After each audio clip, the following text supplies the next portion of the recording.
Hey everyone, Sherry here and welcome back.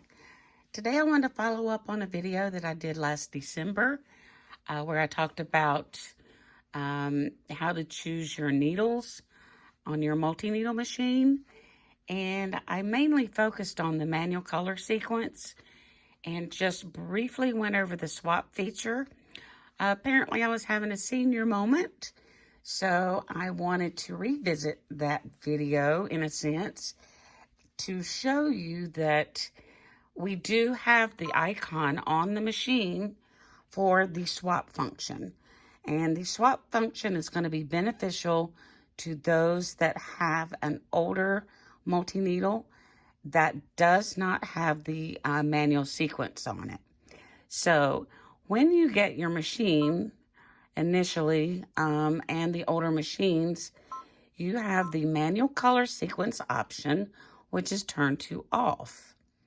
So if I set OK and I go in here and I choose the design and set it, end edit, and you can see a comparison from my previous video that I don't have that little icon up here, nor do I have it right here.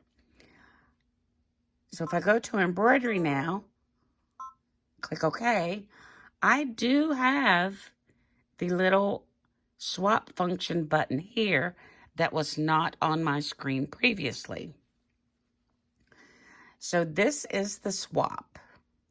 So I'm going to hit swap, and let's say that my black is really on needle 6 and my red is really on needle 1. So I can swap needles without having to move my threads. And I can say swap 1 for 6, and you have to hit swap. Then I can say swap 2 for 1 and hit swap again.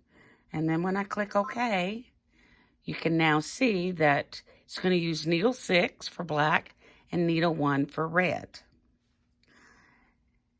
Now if I go out and say OK and go back to my settings, go find my manual color sequence, turn it on, hit OK, choose the same design, set, end edit, embroidery.